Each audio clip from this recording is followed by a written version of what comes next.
पहले सभी का धन्यवाद, आप सबका स्वागत है। पहले एक दुखद खबर जो अभी आप लोग से ही पता चली, सीताराम येचुरी जी बड़े वरीय नेता भारत देश के, उनका आज निधन हो गया है। आप ही लोग से पता चला। दिवंगत आत्मा को शांति प्रदान करे ईश्वर, ऐसी कामना करता हूँ। आज के इस प्रेस वार्ता में आप सबका स्वागत है, अभिनंदन है। आप सबको मालूम है, राज्य के अंदर उच्च न्यायालय में एक जनहित याचिका दायर की गई है, जिसकी लगातार हेयरिंग्स हो रही है। जो भारतीय जनता पार्टी लगातार जिस विषय को उठाता है कि भाई झारखंड का डेमोग्राफी चेंज हो रहा है, झारखंड के डेमोग्राफी चेंज होने के कारण जहां देश की संप्रभुता पर भी खतरा मंडरा रही है, वहीं झारखंड के आदिवासी मूलवासियों की अस्मिता भी खतरे में है। विशेषकर संथाल परगना में जो बंगाल से सटे हुए जिले हैं, चाहे पाकुड़ है चाहे साहिबगंज है, उन जिलों के माध्यम से, उन जिलों के रास्ते भयंकर घुसपैठ हो रहा है और इससे हमारे माटी बेटी रोटी की अस्मिता की प्रश्न खड़े हुए हैं। भारतीय जनता पार्टी के इस प्रबल दावे को सत्तारूढ़ दल जेएमएम, कांग्रेस, आरजेडी लगातार खारिज करती रही है।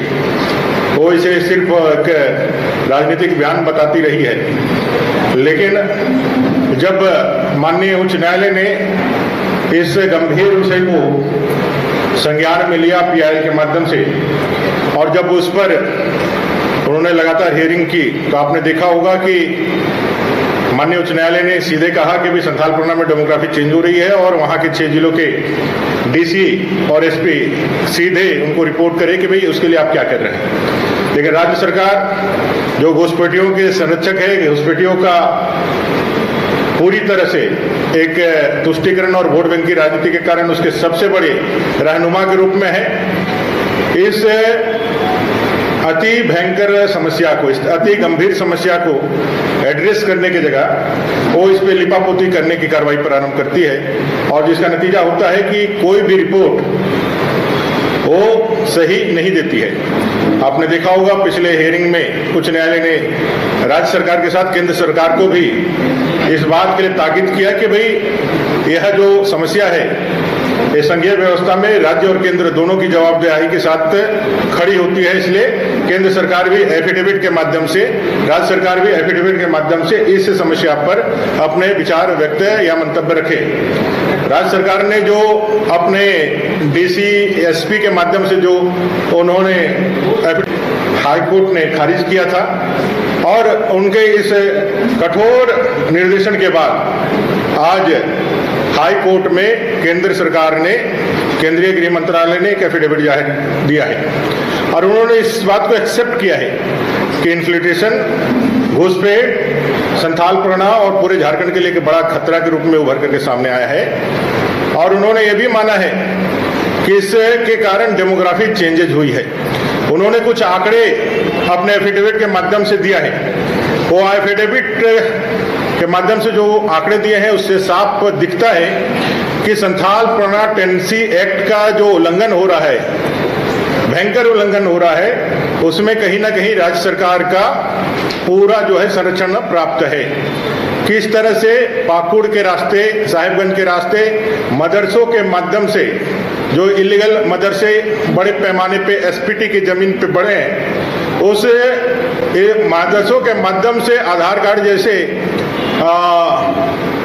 डॉक्यूमेंट बना करके वो झारखंड के अंदर अपना बसवास कर रहे हैं, और झारखंड के संसाधनों का सोशियो इको सिस्टम जो है वो पूरा उसको डैमेज कर रहे हैं, डेमोग्राफी का चेंज कर रहे हैं। गिफ्ट डीड के माध्यम से जमीनों को खरीदा भी किया जा रहा है, मुसलमान उस पर बैठ रहे हैं, उसको जाके कर रहे हैं। गृह मंत्रालय ने आधार को, माननीय उच्च न्यायालय ने आधार को भी, आधार उसको भी कहा था कि भाई आप भी अपना एफिडेविट दिए। आधार ने साफ तौर पे कहा है अपने एफिडेविट में कि आधार किसी भी नागरिकता का प्रमाण नहीं देता है, वो व्यक्ति विशेष के एक आइडेंटिफिकेशन नंबर मात्र है, यूनिक आइडेंटिफिकेशन नंबर मात्र है। किसी के पास आधार बन जाने से, बना लेने से वो भारत का नागरिक नहीं हो सकता है। यह आधार ने और गृह मंत्रालय ने स्पष्ट रूप से कहा है। उन्होंने जो आंकड़े आज एफिडेविट के माध्यम से कहे हैं वो पहले भी हम लोगों ने आप लोगों के माध्यम से जनता को बताया है।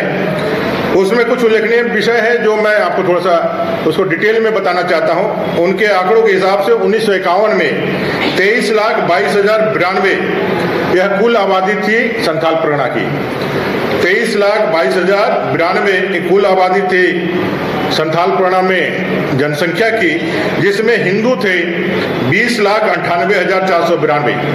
कुल आबादी का 90.37%, कुल आबादी का 90.37%। वहीं 1951 में जो मुस्लिम आबादी थी वो थी 2,19,240, 2,19,240 कुल आबादी का 9.43%। वहीं आदिवासियों की आबादी थी उस संथाल परगना में 10,37,167, 10,37,167 कुल आबादी का 44.67%। जो 2011 लास्ट जो सेंसस हुआ था उसके हिसाब से संथाल परगना की कुल आबादी 69,69,69,097 एक कुल जनसंख्या आबादी संथाल परगना की, जहां हिंदुओं की आबादी 47,35,723, 47,35,723, 67.95%। 1951 में हिंदुओं की आबादी संथाल परगना में 90.37% था। वही 2011 के सेंसस में हिंदुओं की आबादी संथाल परगना में 67.95% हो गया।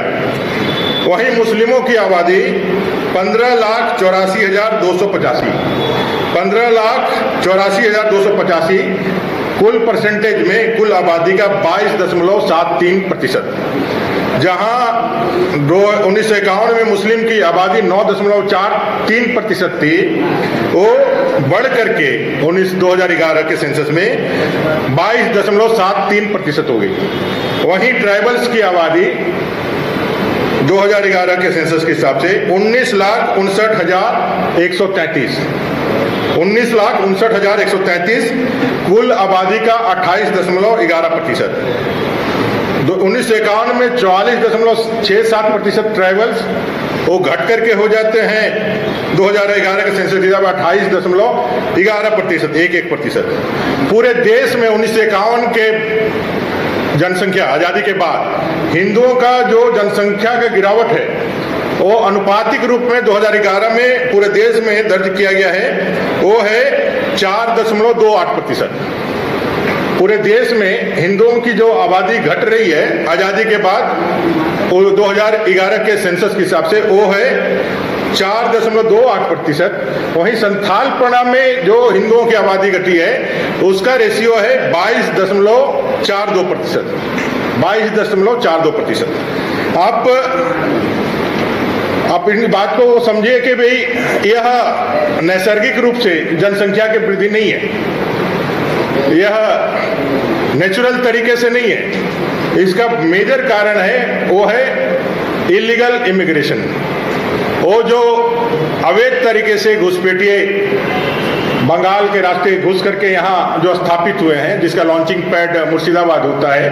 कई बार हम लोगों ने इस विषय पर कहा है कि मुर्शिदाबाद के रास्ते घुसते हैं और फिर मदरसों के माध्यम से पूरे राज्य के अंदर वो अपने फैलते चले जाते हैं, और इसके कारण सोशियो इकोनॉमी जो उनका जो है वो पूरा ये चीज चल रहा है। भारत की सरकार ने राज्य सरकार को कहा है, it is humbly submitted that the state government of Jharkhand is duty bound and fully empowered to tackle the problem related to illegal immigrants as power to deal with such cases has been delegated to them in accordance with the provisions of the Constitution. A state government of Jharkhand has constituted the committee for identification and deportation of overstaying foreigners under the chairmanship of additional chief secretary. उन्होंने कहा है कि भी एक झारखंड की सरकार के पास एक कॉन्स्टिट्यूशनल पावर है कि ऐसे लोगों को चिन्हित करके डिटेन करके उसको वापस भेजे, और इसके लिए वो कोई भी इस लेवल के chief secretary, under chief secretary, इस लेवल के किसी भी पदाधिकारी के माध्यम से आप कमेटी बना करके उसको डिटेन करिए, उसको आइडेंटिफाई कीजिए, डिटेन कीजिए, डिपोर्ट करिए, ये उनके पास है। उन्होंने साथ में यह भी कहा है भारत की सरकार ने कि the answering respondent submit that the government of India is serious and dealing with the matter regarding illegal migration and has taken all necessary steps earnestly. उन्होंने साफ तौर पे कहा है कि भारत की सरकार इस गंभीर मसले को समाधान के लिए अपने हाथ में पूरा ताकत रखती है। भारत की सरकार के पास यह पूरा अपना ताकत है कि हम ऐसे लोगों को चिन्हितीकरण भी करें और इसको डिटेन भी करें। यह भारत सरकार के पास यह उनके लिए यह कोई बड़ा इशू नहीं है।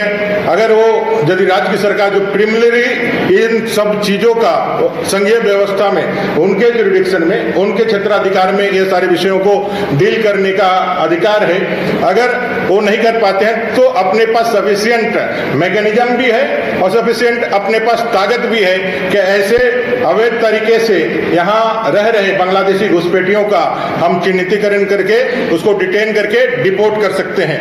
और इसके लिए उन्होंने अपने आप को प्रस्तुत भी किया है और उन्होंने कहा है कि नेशनल रजिस्टर होना चाहिए, एनआरसी भी जो है उनको उसको भी माध्यम बनाया जा सकता है। आधार कार्ड एक जो है वो आधार कार्ड सिर्फ यूनिक आइडेंटिफिकेशन के लिए ही है, एनआरसी ही किसी को रजिस्टर्ड नागरिकता से जोड़ सकता है।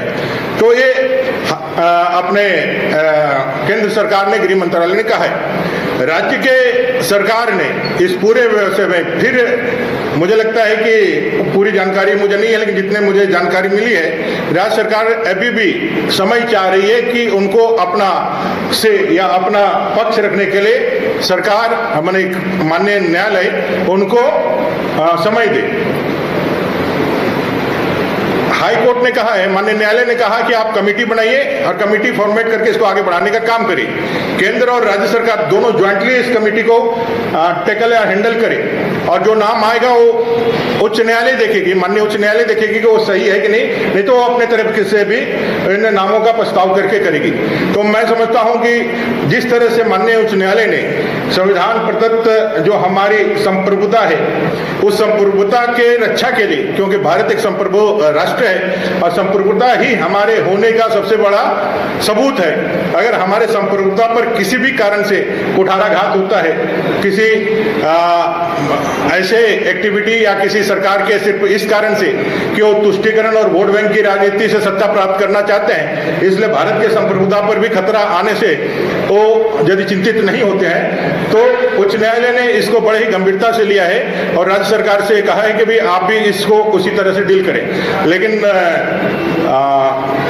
यहाँ दिक्कत यह है कि राज्य सरकार का गृह मंत्रालय या सचिव इन सब बातों से छोड़ करके अपने इस तुष्टीकरण की सरकार को कैसे बचाए रखे, इसको कैसे आगे ले करके जाए।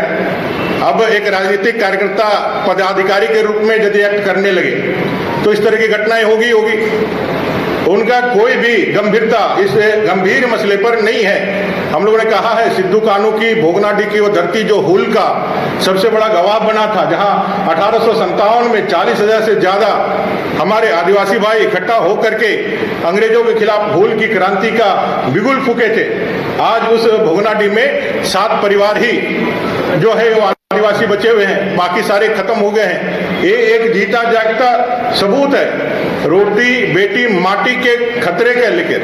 और उच्च न्यायालय ने इस गंभीर मसले को, जो भारतीय जनता पार्टी एक राजनीतिक दल होने के नाते हम बराबर उठाते रहते थे, आज माननीय उच्च न्यायालय के शपथ पत्र में केंद्र सरकार ने इसको दिया है। और मेरा भी ये अपील और मांग रहेगा इस राज्य सरकार से कि राजनीति में अपने पदाधिकारियों को ना झोंकते हुए उनको उनका काम करने दीजिए। आप अगर राजनीति में नहीं सक रहे हैं, अगर आपके दल में कोई राजनेता ऐसा नहीं बचा है कि वो भारतीय जनता पार्टी का मुकाबला कर सके, तो फिर आपको जनता हराएगी। आप पहले ही आप ले डाउन कर दिए।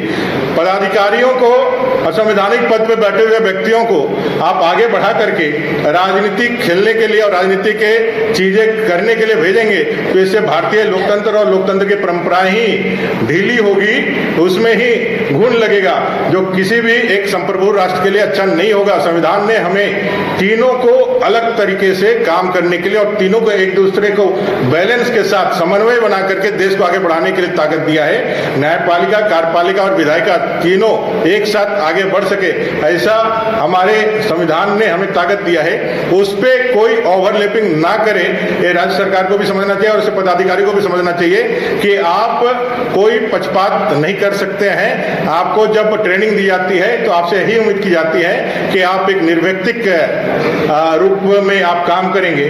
जो भी शासन प्रशासन से विद इन लॉ जो आएगा उसको एग्जीक्यूट कराना ही आपका काम है। विदाउट लॉ जाकर के आप काम करने लगेंगे तो अराजकता फैलेगी और राज्य की सरकार अपने निश्चित हार को देख करके अपने पदाधिकारियों को अपने राजनीतिक एजेंडे के प्रतिपूर्ति का माध्यम बना रही है।